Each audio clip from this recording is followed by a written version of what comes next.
கவிஞர் அண்ணன் நெல்லை ஜெயந்தா சொல்வது போல் ஆறுகளின் ஆறு, ஆறுகளின் ஆறு கங்கை ஆறு, அதை தலைமுடியில் வைத்திருப்பதாறு அவர் எங்கள் இறையனாறு.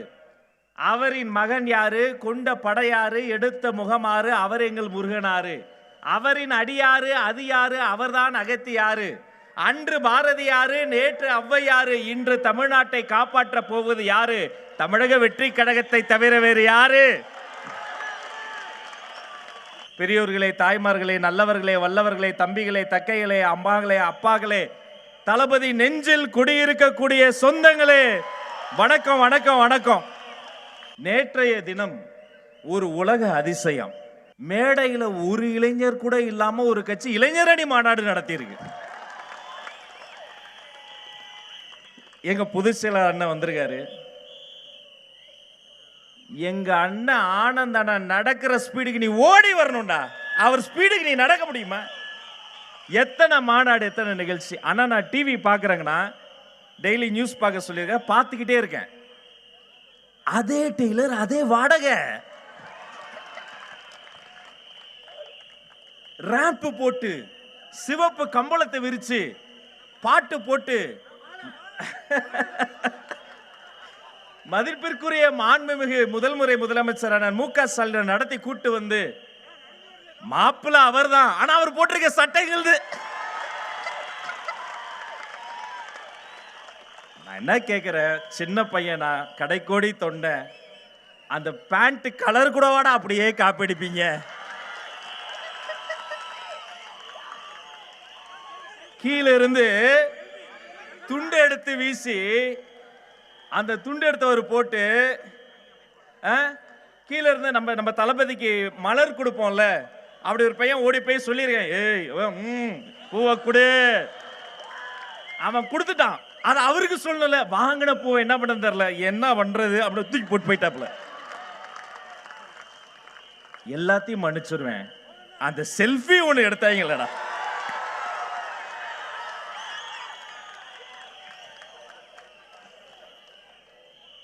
சிவப்பு கம்பளத்தில் நடந்து வர்றவங்க எல்லாம் ஜெயிச்சிட முடியாதுங்க. கொஞ்சம் திரும்பி பாருங்க. மக்கள் வெள்ளத்தில் ஆண்களும் பெண்களும் புடைசூழ திருவிழா போல அன்பு கடலில் ஆர்ப்பரித்து நின்றிருக்க, மேடையில் உடைத்த ஒன்றிய முதல் மாவட்ட முதல் மாநில அத்தனை பேரும் புடைசூழ்ந்து காத்திருக்க, அப்படியே மக்கள் மத்தியில் ஓங்கி ஒலிக்கிற சத்தத்தின் மத்தியில தமிழ்நாட்டின் தலையெழுத்தை மாற்றப் போகிறேன் தங்க தளபதி தலைவர் நடந்து வருகிற போது, சொல்லும் போதே புல்லரிக்குதுங்க. எனக்கு உங்க மேலாம் வருத்தம்பா. நல்லா பேசுனீங்க தம்பிகள்லாம், நல்லா பேசுனீங்க. எனக்கு என்னன்னா, மதிப்பிற்குரிய முதலமைச்சர் அண்ணா அவர்கள், அவரை நான் ரொம்ப மதிக்கிற சீனியர் மோஸ்ட் பொலிட்டீஷியன், நல்ல மாற்று கருத்து இல்லை. நாகரிக அரசியல் எங்களை ஆளாக்கி அழகு பார்க்கக்கூடியவர்கள் வெற்றி தலைவர் தளபதி. நாகரிகமாக தான் பேசுவோம், எதிரிகளை கூட நாகரிகமாக பேச சொல்லியிருக்காரு என்னுடைய பொதுச் செயலாளர். ஆனா அவரை பத்தி நீங்க நிறைய குறைகள் சொல்றீங்க. இப்படி ஒரு விழாக்கு அண்ணன் போயிருக்கார். ஒரு ஆர்வத்தில் ஒரு அம்மா ஓடி வந்து, ஐயா குழந்தைக்கு பேரு வைங்க. அப்படியா, குழந்தையோடைய அப்பா பேர் என்ன? அந்த அம்மா சொல்லுது, ஷேக் அலாவுதீன். ஓ, ஜெயக்கடாவா?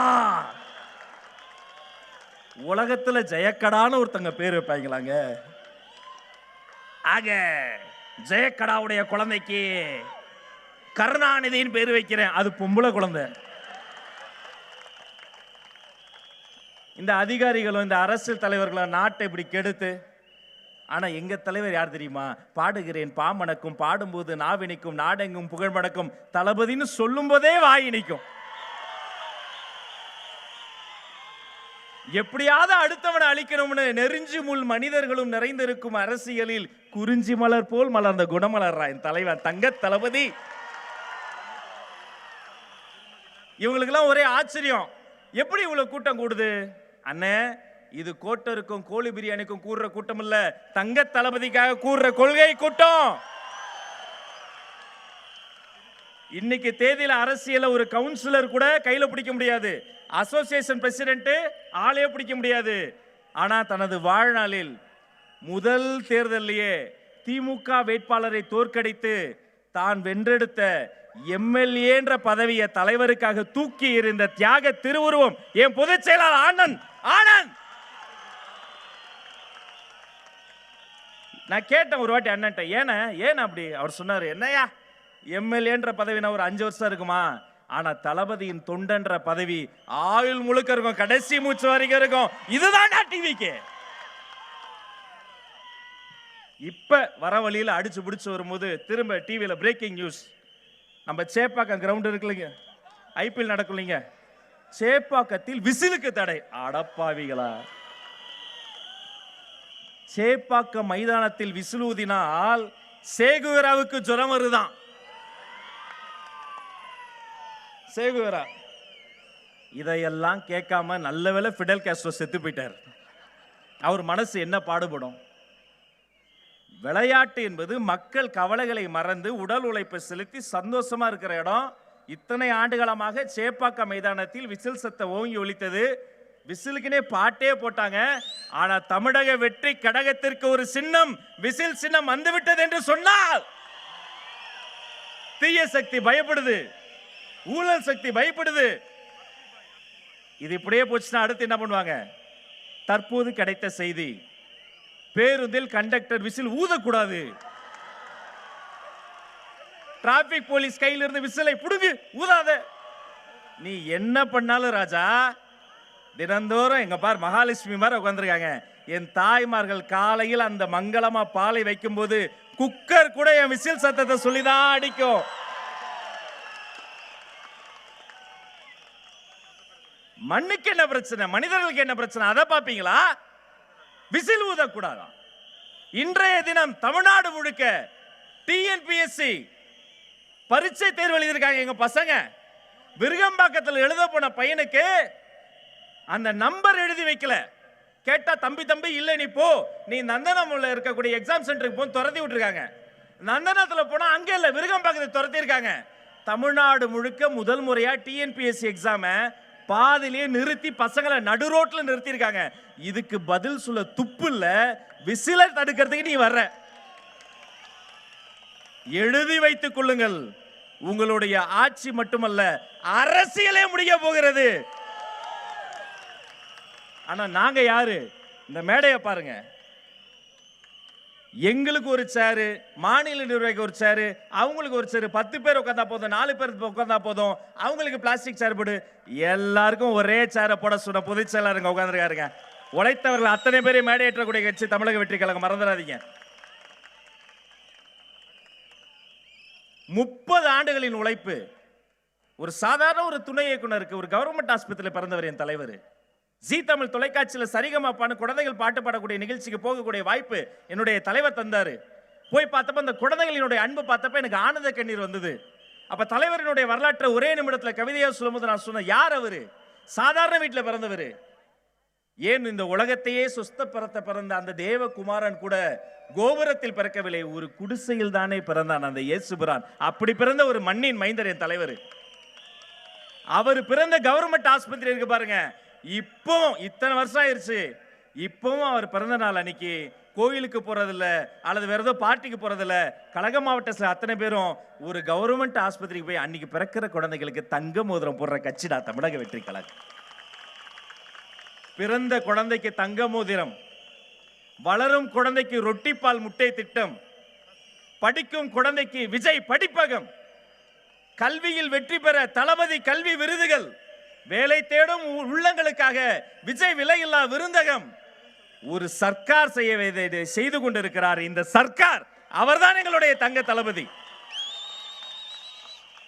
இங்க இல்ல அண்ணன், மதிப்புக்குரிய அண்ணன் செங்கோட்டையன் அண்ணன், அவர் வந்தப்பெல்லாம் ஒரே தலைப்பு செய்தி, செங்கோட்டையனே வந்து விட்டார். தம்பி, இன்று செங்கோட்டை வந்தது, நாளை செஞ்சாஜு கோட்டையே வரப்போகிறது தம்பி. நாம ஒன்னே ஒண்ணு, என்ன வேணும் நமக்கு? நமக்கு 2026 நம்ம தங்க தலைவர் வெற்றி தலைவர் தளபதி அவர் ஆட்சி கட்டிலில் அமர வைக்கணும். அப்பதான் அந்த நாடு உருப்படும். அவர் ஜெயிக்கணும்னா நமக்கு வாக்குமை வேணும். அந்த வாக்குமை நம்முடைய வாக்காளருக்கு வரணும்னா நமக்குள்ள ஒண்ணு வேணும். என்ன தெரியுமா? அது ஒற்றுமை. ஒற்றுமை ஒற்றுமையா இருக்கணும். அன்பிற்கிடையே கழக மாவட்டத்தில் அத்தனை பேரும் பாருங்க எவ்வளவு ஒற்றுமையா இருக்கு. நாமளும் அப்படி இருக்கணும். இந்த ஒற்றுமை நமக்கு வரும். ஏன்னா நம்முடைய தலைவர்கிட்ட ஒரு மை இருக்கு, அது நேர்மை, அது தூய்மை, அது வாய்மை. நான் பேசினதுக்கே ஊடகங்கள் வேற லைவ் போட்டுக்கிட்டு இருக்காங்க. அதை தவிர மறைந்து இருந்து பார்க்கும் மர்மம் என்னன்னு உளவுத்துறை வேற தனியா ரெக்கார்ட் பண்ணிக்கிட்டு இருக்கு. பாம்பு மாதிரி படம் எடுத்துக்கிட்டு இருக்காங்க. ஆனா எதிரிகளே இன்னைக்கு டிவில லைவ்ல பார்க்க போற தீய சக்திக்கு பிடித்த ஒரு பேச்சாளர் இருக்கார். தேர்தல் மேலாண்மை பொதுச் செயலாளர் அன்பு சகோதரர் ஆதவ் அர்ஜுனா அவர்கள். அரசியலை பேசு, அடித்தட்டு மக்களுக்கான பிரச்சனைகளை பேசு என்று சொன்னால் திரும்ப திரும்ப தமிழக வெற்றி கழகத்தை எள்ளி நகையாடி சிறுமைப்படுத்தி இவர்கள் மேலே ஏறி வந்துவிடக் கூடாது என்று நீ 1000 தடைகள் போட்டாலும் நீ போட்ட தடை கற்களை எல்லாம் படிக்கற்களாக மாற்றி இந்த படை வெல்லும் படை, 2026 கோட்டைக்கு செல்லும் படை. நினைவில் வைத்துக் கொள்ளுங்கள் நண்பர்களே, காலம் குறைவாக இருக்கிறது.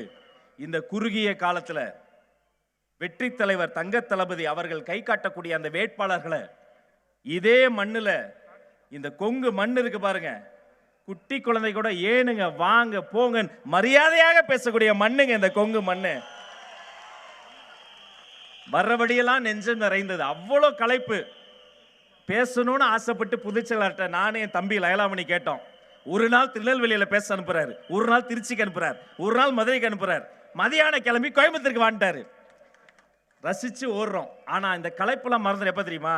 அப்படியே வந்துகிட்டே இருக்கும்போது அப்படி உள்ள நெருங்கும் போது 1 கிலோமீட்டருக்கு அந்தாண்டியே அப்படியே அந்த வானத்துல பட்டொலி வீசி தமிழக வெற்றி கழகத்தின் கொடி அப்படி பறக்கும் போது வா வா வா வான்னு கூப்பிடும் போது இந்த கொங்கு மண்டலத்தில் இன்று பட்டொலி வீசி பறக்கிறது தமிழக வெற்றி கழகத்தின் கொடி. இந்த கொடி இந்த கொங்கு மண்டலத்தில் இருந்து கோட்டையில் வெற்றி கொடியாக தங்க தளபதியினுடைய வெற்றி கொடியாக பறக்கும். அது நடக்கும். அன்று புதிய தமிழ்நாடு பிறக்கும் என்று சொல்லி இடம் சாருகிறேன். அத்துணை பேருக்கும் நன்றி. கான்பிடென்டா இருங்க, நல்லதே நடக்கும். நன்றி, வணக்கம்.